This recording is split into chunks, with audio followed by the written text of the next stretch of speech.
there's so many aspects to this story. There's Brian Day, the person. Who is this person? We read about his views on healthcare in the paper from time to time, and we know that those views have generated controversy. But who is the person espousing these views, and where what shaped his views? What's happened in his life to get him to where he is now? There had to be a story there, and I think that somebody who is taking over a position as important as president of the Canadian Medical Association, I think it deserved taking a look at. Almost more like, we've been hearing about this guy. He's got an important message and role, but what's behind? What's behind him? We knew, most of the story said that he had, come from England, but why did he come from England? Yeah.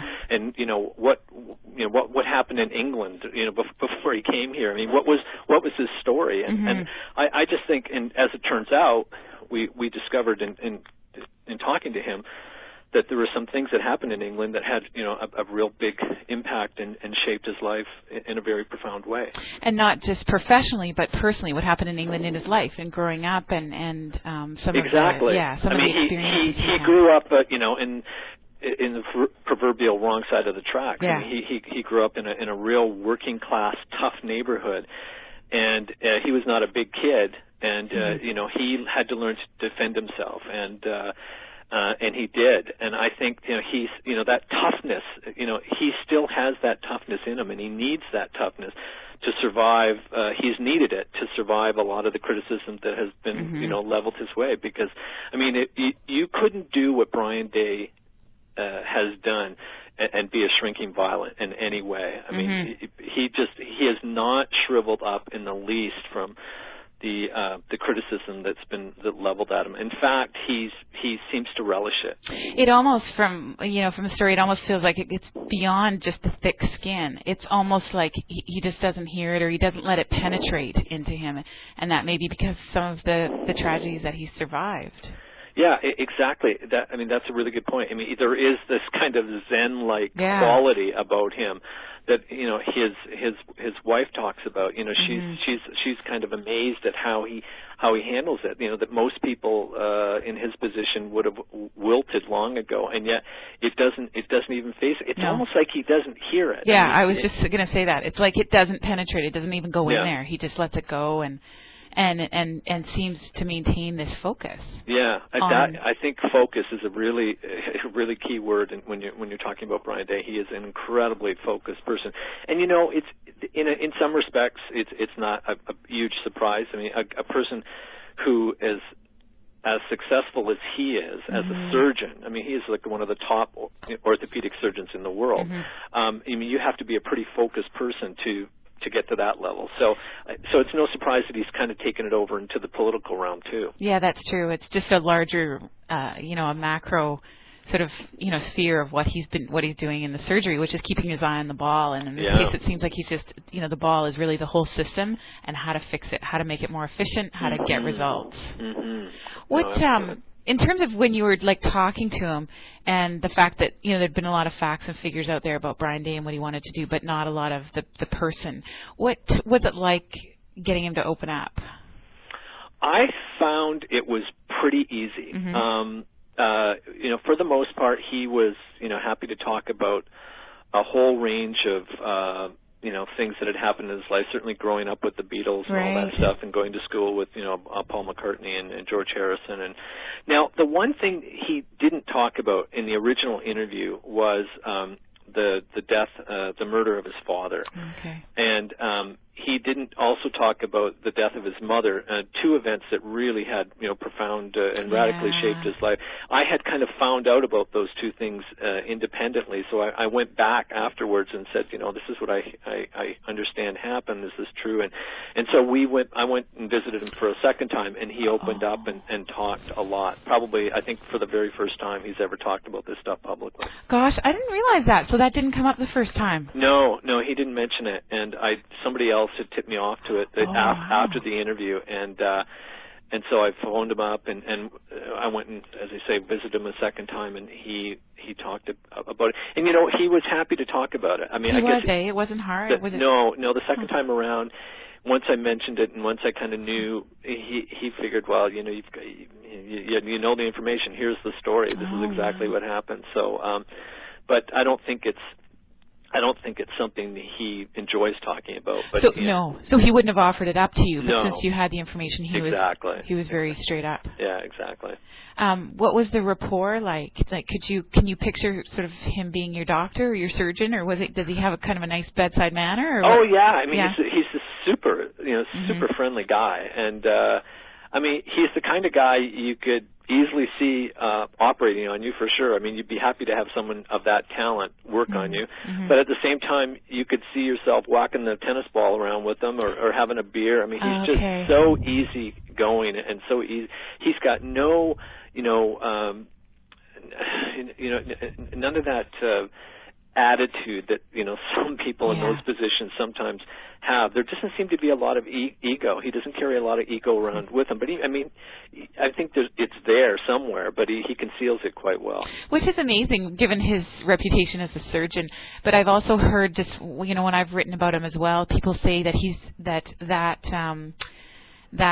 aspect of him, that he doesn't sort of have a lot of attitude about his position, is quite disarming, almost. That they feel like that's part of the reason that he gets a lot of results, is because he's not coming across, with the high pressure tactics and lobbying people to get them on side. He's actually quite disarming in that he's so honest and straight up.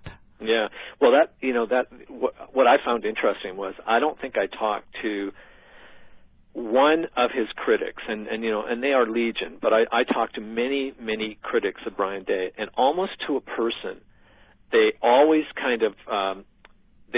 set up their response first by saying, listen, I want to make one thing clear. I think Brian Day is a terrific doctor. He's a nice person, blah, blah, blah. Wow. But I just really oppose what he's, his thinking in Medicare, on Medicare. But there was that caveat first. But there was that caveat right off the top. Almost everybody who has met him, is as you say, they're disarmed by him. I mean, they're almost charmed by him, and because he doesn't come across as mean or vicious or bloody-minded or anything like that. He just has his view of the world, and he's going to put his thoughts out there, and he's not going to hold grudges against people who are against him. Yeah. He just seems to be incapable of holding grudges, which is probably a really good thing. Yeah, and you couple that with the fact that he doesn't let the criticism sink in, and I mean, he could really have a huge impact. What's your sense? Like, what's your outlook on how things will? Do you think he'll achieve the changes that he's proposing?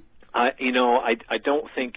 In 12 months, he's got a lot of time to bring in, radical changes. And it's not, the president of the Canadian Medical Association isn't the person that's going to bring changes to our medical system anyway. No. But what he'll be able to do, I think, is stir a debate. He'll have this platform for an entire year where people will listen to him, and he's got a position of some authority, and I think even the federal government is going to listen to him, and he's going to get Canadians thinking, and I think he's going to move the debate along, because I think a lot of people see this guy as sort of this private healthcare boogeyman, and he's really not. That's a big reason that I wanted to do this story, is because I agree. I think there's that he's this person to be scared of, and that he's radical. He's going to come in and rip apart healthcare, and you really need to talk to him and hear what he's saying before you come to that assumption. I think that's one thing the article and the sidebars will achieve, at least I hope, is clear up some of the misconceptions about him, because he does not want to abandon public health care by any means. He doesn't want to, privatize the entire healthcare system. What he wants to do, what he believes, is that there's a role to play for some private, Medicare within the parameters of a much larger and more predominant public healthcare system. But it's almost like a little bit of private healthcare helps keep the public system honest. Exactly, and he talks a lot about, and to me he seems to make it really simple. Like, it's about fixing the waiting list. Like, that's just not right to leave someone on a waiting list for 2 years. It's just not ethical. And he simplifies it to a point where it's difficult to argue. Yeah. I mean, I think that the thing that he does, and which is why Brian Day's story fits so nicely in BC Business Magazine, is he wants to apply business principles to healthcare. And it's about time that we did, because the system is fundamentally flawed, and it really does need a business focus. And he talks in the piece about what's happening over in Britain, where they really have brought a business focus to healthcare. And the early reports are that it's really made a difference, and it's made significant inroads on waiting lists and things like that. Yeah. So it makes entire sense to me. But I understand why talk about bringing business principles to the healthcare system, why it scares public or healthcare unions and groups like that are opposed to it. Again, but if, it seems like what he's got an opportunity to do is just get that dialogue going. He says 12 months to, educate people, get the conversation, not that it's not started, but just bring it maybe up to the next level. Yeah. I just want to ask one more thing about you going into surgery. Like, I just wonder what was that like when you did you have to get the mask on and the hairnet and everything? I know you watched him while he performed surgery. Yeah, no, I mean, that was fascinating. I mean, I'm a little bit squeamish, so I wasn't quite sure how I was going to take it, but thankfully, repairing an ACL is not a particularly bloody operation. But so you would never excuse yourself from the OR? Or anything? Yeah, I didn't have to do that. I didn't have to use the bucket that they put down beside me or anything like that. But I just couldn't believe how smooth this guy is in surgery, and just so I mean, he's done so many of them, and it just shows, because he's yammering away to his colleagues, and it's just like he doesn't have a care in the world. He was just, I thought, boy, if I ever have an ACL, I want this guy to do it, because he's such a pro, and without knowing anything about how an ACL operation is done, you can just tell this guy is just, he's like, as you say, one of the top 2 or 3 in the world at doing this. So yeah, it was a great experience. Well, the result is great too. It speaks for itself.